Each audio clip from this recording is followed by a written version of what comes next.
പ്രേതത്തിന്റെ പേടിയുണ്ടോ? ഇല്ലെന്ന് പറഞ്ഞാലും ഒരു വെറുതെ ഒരു പേടിയില്ലേ? ഇതാ ഒരു രസികൻ പ്രേതം.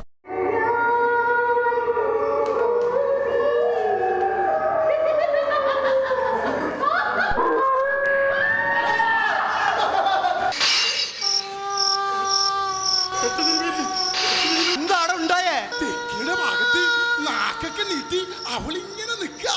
ആര്? ബാധ. ശിവ ശിവ. ശിവനല്ല, ബാധ. ആട്ടെ, താൻ ഈ ബാധയെ നേരിട്ട് അങ്ങോട്ട് കണ്ടോ? കണ്ടോന്നോ? പിന്നാരത്തുമ്പി തറവാട്ടിലെ ഷക്കീല തമ്പുരാട്ടിയുടെ അതേ ചായ. ചായയുടെ കാര്യം പറഞ്ഞപ്പോഴാണ് നോമിനൊരു കാര്യം ഓർമ്മ വന്ന്. ഇന്നലെ നാം ചായ കുടിച്ചുകൊണ്ടിരിക്കുന്ന സമയത്ത് ഈയൊക്കെ അഴിച്ചിട്ട് അക്കൊക്കെ നീട്ടി നമ്മളെ പേടിപ്പിക്കാനായിട്ട് നിൽക്കുന്ന പോലെ അവളിങ്ങനെ നിൽക്കുക. ഓമിന് അല്പം മന്ത്രവിദ്യകളൊക്കെ അറിയാവുന്നതുകൊണ്ട് ഇങ്ങനെ രക്ഷപ്പെട്ടു പോകുന്നു എന്ന് പറഞ്ഞാൽ മതിയല്ലോ. ആട്ടെ, എന്താണോ ഒരു പ്രതിവിധി അങ്ങ് പറയാ. താൻ മേമന ഇല്ലെന്ന് കേട്ടിട്ടുണ്ടോ? അവിടുത്തെ മേപ്പാടൻ തിരുമേനിയെ കുറിച്ചോ? കേട്ടിരിക്കണു. ഭൂതപ്രേത പിശാചുക്കളെ ഒഴിപ്പിക്കുക എന്ന് പറഞ്ഞാൽ ഇങ്ങേരെ പോലെ വേറൊരാളില്ലത്രേ. കാലെടുത്ത് വെച്ചോടത്തോ ഒക്കെ നാശ. അത്രക്ക് വീരനാ. ആ, പറഞ്ഞു തീർന്നില്ല. ദേ വരുന്നു ദേ മേപ്പാടൻ തിരുമേനി.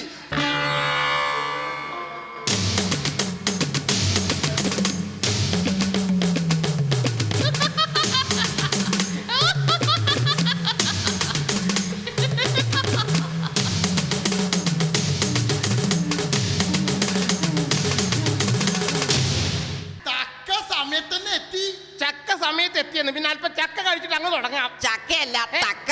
തങ്കമണിയുടെ താ. എന്താണോ വരാൻ ഇത്ര വൈകിയത്? ഒരു ഒഴിപ്പിക്കലുണ്ടായിരുന്നു. ഒഴിപ്പിക്കലോ? ആ, ഒഴിപ്പിക്കലേ. അത് മെനിയാന്ന് മേമന ഇല്ലെന്ന് കേട്ടിട്ടുണ്ടോ? കേട്ടിരിക്കുന്നു ധാരാളം. അവിടുത്തെ ശീലാവതി തമ്പുരാട്ടി 5-5.5 അടി ഉയരം വരും. വെളിച്ച ഈറനൊക്കെ ഉടുത്തിങ്ങനെ വരുന്ന സമയത്ത് കുളിച്ചു വരികയാണേ. ആര് കണ്ടാലും ഒന്ന് കൊതിച്ചു പോകും. കേറി ഒരൊറ്റ പിടുത്തം. തിരുമേനി കയറി പിടിച്ചോ? ഞാനല്ല, ബാധ കയറി പിടിച്ചു. മൂട് മൊത്തം കളഞ്ഞിരിക്കണു. പിന്നെ കോഴിമുട്ടയിൽ ഒരു പ്രയോഗമായിരുന്നു. ഒരു നാടൻ കോഴിമുട്ട എടുത്ത് നെഞ്ചത്തോട്ട് ചേർത്ത് പിടിച്ച് ഓംലേറ്റ് ഒന്നല്ല. ഈ പ്രയോഗം പരാജയപ്പെട്ടപ്പോ നാം എന്താ ചെയ്തെന്നറിയോ? എന്താ ചെയ്ത്? വടിയെടുത്ത് അടിച്ചാട്ടി ഇറക്കി വിട്ടില്ലേ? ബാധയെ അടിച്ചാട്ടി ഇറക്കി വിട്ടോ? ഞങ്ങളെ. എന്തൊക്കെയാണ് ഇവിടെ ലക്ഷണങ്ങൾ കണ്ടു തുടങ്ങിയത്? ഇവിടുത്തെ ലക്ഷണങ്ങൾ എന്ന് പറഞ്ഞാൽ ഓമൻ നിങ്ങളെ കഥകളിയും കഴിഞ്ഞ് ഇങ്ങനെ രാത്രി 12 മണിക്ക് വീട്ടിൽ വന്നപ്പോ ഓമന് കലശലായ ഒരു ആഗ്രഹം, അല്പം പാല് കുടിച്ചാലോന്ന്. രാത്രി 2 മണിക്ക് നല്ല സമയം. അടുക്കളയിലേക്ക് ചെന്ന് പാലൊക്കെ എടുത്ത് അടുപ്പത്ത് വെച്ച് തീയൊക്കെ നന്നായിട്ട് അങ്ങോട്ട് കത്തിച്ചു. അരമണിക്കൂർ കഴിഞ്ഞ് നോക്കുമ്പോ എന്താ കണ്ടത്? പാലൊക്കെ തിളച്ചു മറഞ്ഞ് ഞങ്ങൾ പോയിരിക്കണു. ശിക്ഷ എന്തോ മിൽക്ക് മൂർത്തി. കണ്ടും ചില ലക്ഷണമൊക്കെ എന്താണ്? ഊണ് കഴിക്കാൻ വേണ്ടി ഊട്ടുപുരയിലങ്ങ് ചെന്നപ്പോ ഞെട്ടി വിറച്ചുപോയി. ഊണ് മേശയും കസേരയും അപ്രത്യക്ഷമായിരിക്കുന്നു. അത് ഇൻസ്റ്റാൾമെന്റ് എടുക്കുമ്പോൾ ഓർക്കണമായിരുന്നു. ഞാനും വരുമ്പോ ചില ലക്ഷണങ്ങളൊക്കെ കണ്ടു. എന്താണാവോ കണ്ട ലക്ഷണങ്ങള്? വരുന്ന വഴിക്ക് ഒരു കറുത്ത പൂച്ച, കണ്ണുകളൊക്കെ ചുവന്ന കളർ, എന്റെ പിറകിൽ മന്ദം. നിന്നോട് നിരവധി തവണ ഞാൻ പറഞ്ഞിട്ടുണ്ട്, കാര്യമായിട്ടൊരു കാര്യം പറയുമ്പോ പിറകിൽ നിന്ന് സൗണ്ട് ഉണ്ടാക്കരുതെന്ന്. നീ കഴിഞ്ഞ ആഴ്ച സൗണ്ട് ഉണ്ടാക്കിയതാണ്. 16 സാറേ കിടക്കുന്നത്. മന്ദം. മീൻകാരൻ മുഹമ്മദിന് MIGയുടെ പുറകെ ഒറ്റ ഓട്ടം. അവൻ കണ്ടൊരു ലക്ഷണം. എന്താണ്? ആ കറുത്ത പൂച്ചയുടെ വായിൽ ഒരു ചാള.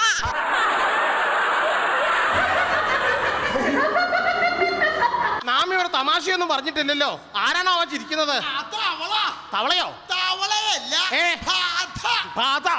ശിക്ഷ മറ്റേത് കണ്ട് എടുക്കുക.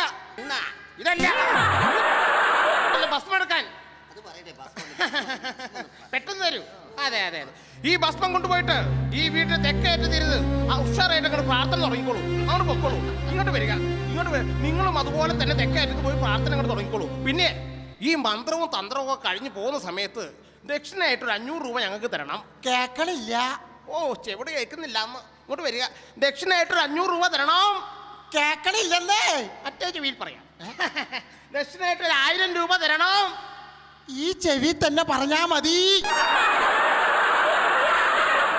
പെട്ടെന്നൊരു കളം പറിക്കൂ. കബഡി കളിക്കാനാണോ? കബഡി കളിക്കാനല്ല, അവളെ ഈ കാലത്തിലേക്ക് ആവാഹിച്ചിരുത്താൻ ഞാനാണ് പറയുന്നത്. നീ ഇങ്ങോട്ട് വരുന്നോ അതോ ഞാൻ അങ്ങോട്ട് വരണോ? ഞാൻ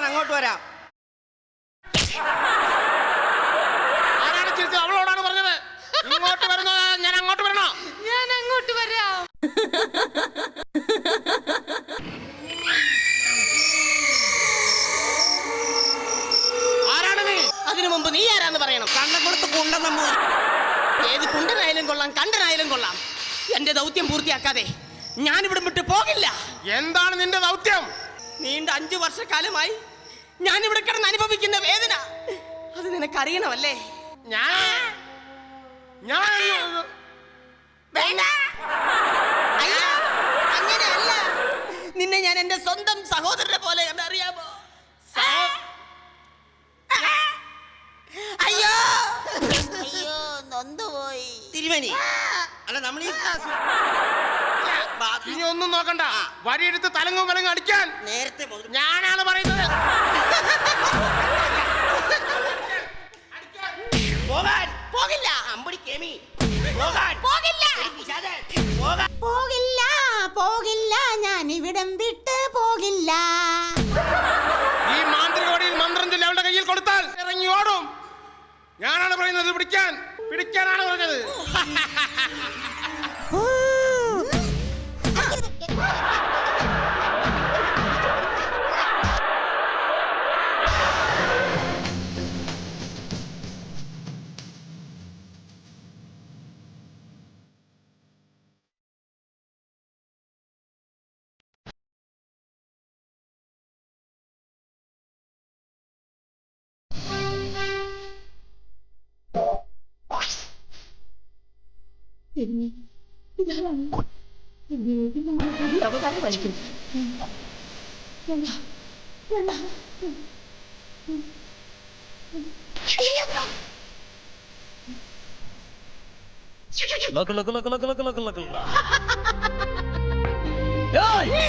உங்க சிறுவர்த்துங்க நீங்க யாரு? ഞാൻ ചന്ദ്രമുഖി. நீ ஒழிஞ்சு போகணுமா நான் ஒழிப்பிக்கணுமா? ഇല്ല, ഞാൻ ഇവിടെ വിട്ട് ഒഴിഞ്ഞു പോകില്ല. போவாது പോകാതെ போவாது പോവാതെ நீ போக முடியாது. പോക മുടിയാതെ போக மாட்ட. മാട്ടെ. இன்னைக்கு துர்காஷ்டமி, சந்திரமுகி ராஜாவை பழி தீர்க்க போற நாள். ஏய் சந்திரமுகி, இந்த சரீரம் விட்டு நீ ஒளிஞ்சு போயால் நான் உன்னை എന്നെ സഹായിക്കാം. சகாயிக்கா. உனக்கு என்ன வேணும்? എനിക്ക് എനിക്ക് എനിക്ക് 5 ലക്ഷം രൂപ വേണം.